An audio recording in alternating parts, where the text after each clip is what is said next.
Maiiyak si Anthony Davis sa nangyari mga idol. Ang lungkot ng nangyari dito kay AD. Hindi rin makatingin si Cooper Flagg kay Anthony Davis. Rookie versus the MVP SGA. NBA number 1 pick Cooper Flagg versus the NBA's number 1 team OKC Thunder. Unang play ng Dallas Mavericks, napunta kagad ang bola kay Ryan Nembhard, ang undrafted rookie ng Dallas Mavericks. May 3 sunod na panalo ang Dallas Mavericks dahil sa player na to. SGA first basket para sa OKC Thunder. Solid ang defense so far ng Dallas Mavericks. Najee Marshall steal and the layup in transition. Eto rin steal din ni Max Christie and the easy two-handed dunk sa open court. Another basket para sa MVP. Separation kay Anthony Davis, elbow jumper. Maagang nag-double team ang Dallas Mavericks kay SGA na libre tuloy si Jalen Williams for wide open wing 3-pointer. Ryan Nembhard na naman stops and pop mid-range shot over J-Dub. Chet Holmgren shot fake kay Anthony Davis, umatake. Konting kaldag to create space and he hits this highly contested mid-range shot.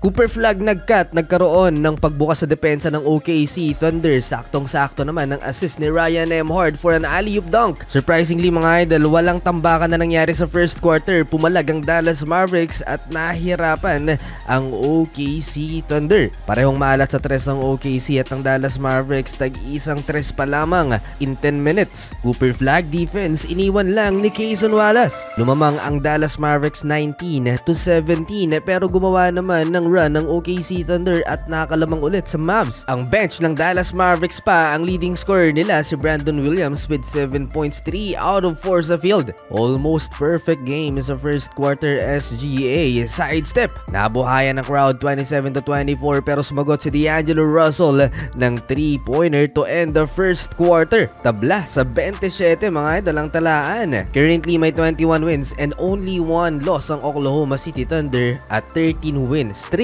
Mula ng second quarter, Klay Thompson looking good sa kanyang 3-point stroke. 3 kagad ang naika na ni Klay Thompson. Ito naman yung DNA ng OKC Thunder, ang defense. Nakapag-steal sila sa Dallas Mavericks at na-convert into points ni Jalen Williams. Hindi dapat pwedeng mag-relax ang Dallas Mavericks sa kanilang depensa dahil tulad nito mga idol, naka-drop coverage si Anthony Davis, pinabayaan si Ousmane Dieng. Nagawa pa ulit ni Najee Marshall na maitabla ang laban sa 32. Madami ang kulang both teams. Wala sa OKC si Alex Caruso, Isaiah Hartenstein, Lu Dort, Isaiah Joe. Marami rin ang kulang sa Dallas Mavericks, Daniel Gafford, Derek Lively II, PJ Washington. Grabe yung kumpiyansa nitong si Ryan Nembhard. Bumitaw ng napakalayong tres sa harap pa ng one of the best defender ng liga, J-Dub, ang 2025 All-Defensive Second Team. Dahil masyadong naging threat na sa opensa ng Dallas Mavericks si Ryan Nembhard, ni-lockdown na siya. Questionable yung pagiging point guard ni Cooper Flagg mga idol. Tingnan nyo sa play na to, libreng-libre si Anthony Davis sa ilalim pero hindi binigyan. Nilabas ang bola kay Max Christie, nagmintis tuloy.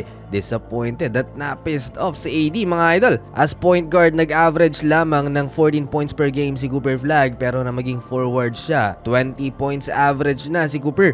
SGA versus the rookie. Pinagsasayaw-sayawan ni Cooper Flagg si Shai Gilgeous-Alexander. Nakapag-draw ng foul si Cooper pero challenge ng OKC ang play na to. Successful at walang contact si Shai Gilgeous-Alexander sa play na yun. Reklamo ang MVP pero pag siyang gumawa niyan, sigurado nasa free throw line na kagad. Pero in fairness kay SGA mga idol, ngayong season nag-average lamang ng 8.1 free throws per game kumpara noong playoffs na 9.2 free throws per game. Sagutan sa pagkana, SGA bank shot. Sumagot naman si Cooper Flagg ng jump shot sa pintura. Another one for the MVP. Baseline fade away and Aaron Wiggins. Sinayawan si Cooper Flagg and he hits this fade away mid-range shot. Sabay nagpakita ng yabang si Aaron Wiggins sa bench ng OKC Thunder.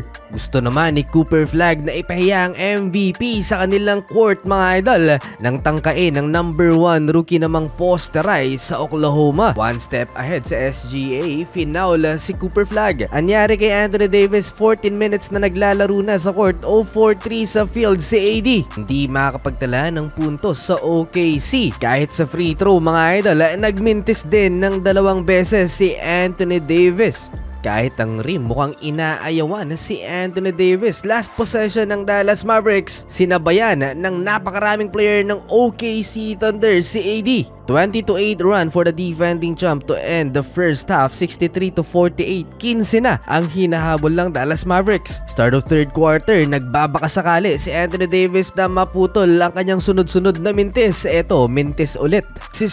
Naging consistent si Ryan Nembhard. Yung mga teammates lang talaga niya ang minamalas. Ayaw na ni SGA na papormahin ng Dallas Mavs dito sa third quarter. Nag-mini run sila at umabot na ng 22 points ang kanilang lamang kontra sa visiting team.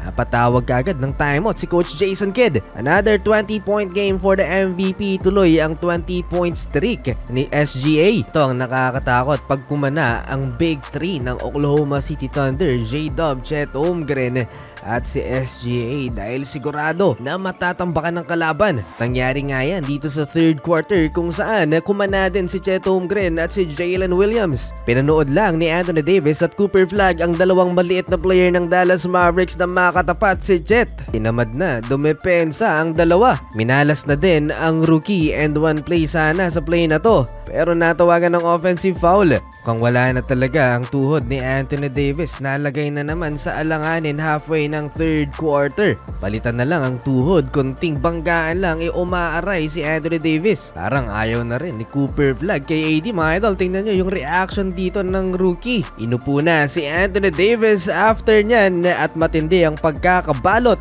ng kanyang tuhod. Itlog so far 0 for 6 sa field si AD. Nag-run ang Dallas Mavericks nang inilabas si Anthony Davis. Jaden Hardy lead the charge, pero malaki pa din ang inahabol ng Dallas Mavericks, 86-65. Lungkot ng bench ng Dallas Mavericks, parang maiiyak si Anthony Davis sa nangyari, lalo na ang kanyang karir sa NBA ay pabagsak ng pabagsak dahil sa injury. Patuloy ang pananalasa ni SGA sa Dallas Mavericks, tinambakan pa ng tinambakan ang visiting team. 30 points and counting para sa MVP at mukhang makakapagpahinga na naman sa fourth quarter sa SGA. Kumana rin ang mga role players sa starting 5 ng Oklahoma City Thunder. Isa lang hindi umabot ng double figure scoring at yan ay si Jalen Williams. Sayang yung momentum ng Dallas Mavericks sa first quarter. Hindi nagtuloy-tuloy. Si Anthony Davis lang sa starting 5 ng Dallas Mavericks ang hindi nakapagtala ng puntos in 20 minutes of playing time. 104-74 lamang ang Oklahoma City Thunder going into fourth and final frame. Malaki ang lamang ng Dallas Mavericks, pinilit pa rin ni Anthony Davis na maglaro dito sa fourth and final frame kahit may injury. Umasa si Jason Kidd na habang nasa upuan ang starting 5 ng OKC Thunder, mahahabol ng Dallas Mavericks ang napakalaking lamang ng home team, pero hindi yun nangyari dahil kumakana din ang second unit. Well, in fairness sa Dallas Mavericks, nakagawa sila ng run at naalarma ang OKC Thunder dahil naitala ni Anthony Davis ang kanyang first field goal of the game. Napatawag ng timeout si Coach Mark Daigneault, pero masyadong malaki pa rin ang lamang ng Oklahoma City Thunder para makambak pa ng Dallas Mavericks. Di na rin naman pinaglaro pa sa fourth and final frame sa SGA. Sa huli mga idol, panalo ang defending champion. Sa likod ng 33 points na SGA, 10 out of 12 shooting in 28 minutes.